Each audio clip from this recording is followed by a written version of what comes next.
உங்க குடும்பத்திலேயே ஒற்றுமை இல்ல, நீங்க ஒற்றுமையை பத்தி பேசலாமா அப்படின்னு சொல்லி எனக்கு ஒரு கமெண்ட் வந்துச்சு. எதனால இந்த கமெண்ட் வந்திருக்கு, என்ன ஒற்றுமை இல்ல அப்படின்னு சொல்லி நான் விசாரிச்சேன். அந்த கமெண்ட் போட்ட பிரதர் எனக்கு இன்ஸ்டாகிராம்ல மெசேஜ் பண்ணியிருந்தாரு. ப்ரோ, நான் என்னமோ உங்க அப்பாவையும் தம்பியும் பெருமையா நினைச்சேன் ப்ரோ. சரி, இனிமே இவங்க ரெண்டு பேரும் தான் சேர்ந்து இந்த தொழில ரன் பண்ண போறாங்க, அப்பா இனிமே தனியா கடைக்கு போக மாட்டாரு அப்படின்னு நினைச்சேன். ஆனா அன்னைக்கு ஒரு நாள் தவிர அடுத்தடுத்த நாள் உங்க தம்பி கடைக்கு போனேன் அப்படின்னா உங்க அப்பா அங்க இல்லவே இல்ல. நீங்க உங்க அப்பாவையும் தம்பியும் பெருமையா ஒற்றுமையா இருக்காங்க அப்படின்னு சொல்லி ஒரு வீடியோ போட்டீங்க. ஒற்றுமையா சேர்ந்து வேலை செய்யறாங்க, எங்களுக்கு கவலை இல்லை அப்படின்னு சொல்லி போட்டிருந்தீங்க. ஆனா அதை நான் நேர்லயே பார்த்துட்டேன். உங்க அப்பா ஒரே ஒரு நாள் மட்டும் தான் கடையில் இருந்தாரு, மற்ற நாள்லாம் அவரு வேற கடையில் இருக்கிறாரு, உங்க தம்பியோட கடையில் இருக்காரு அப்படின்னு சொன்னாரு. இப்பவும் நான் சொல்றேன், தெளிவா சொல்றேன், கேட்டுக்கோங்க. அந்த வீடியோலயே நான் சொல்லியிருப்பேன், இதுக்கு முன்னாடி வேலை செஞ்சிட்டு இருந்தவர் 2 நாள் லீவ் போட்டாரு, சோ அதனால தம்பிக்கு சப்போர்ட் பண்றதுக்கு எங்க அப்பா வந்திருக்காருன்னு சொல்லியிருப்பேன். தொடர்ந்து எங்க அப்பாவும் தம்பியும் ஒரே கடையில் வேலை செய்ய போறாங்க அப்படின்னு சொல்லி நான் சொன்னதே இல்லை அந்த வீடியோல. தம்பிக்கு அன்னைக்கு ஒரு நாள் ஹெல்ப் தேவைப்பட்டுச்சு, அதனால வந்தாரு. சோ அவருக்குன்னு தனி கடை இருக்கு, அவருக்குன்னு தனி முதலாளி இருக்காங்க.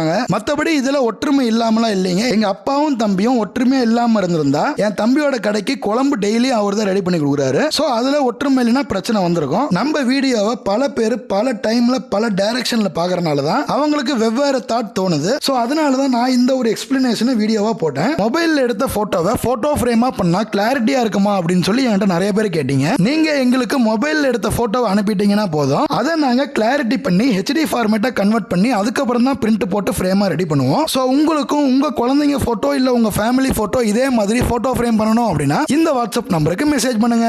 இந்த வாட்ஸ்அப் நம்பருக்கு மெசேஜ் பண்ணீங்கன்னா நீங்க அனுப்புற போட்டோவை போட்டோ ஃப்ரேமா ரெடி பண்ணி உங்க அட்ரஸ்க்கு கொரியர் போட்டுருவோம். உடனே இந்த வாட்ஸ்அப் நம்பருக்கு மெசேஜ் பண்ணுங்க, உங்க ஆர்டர் பிளேஸ் பண்ணுங்க.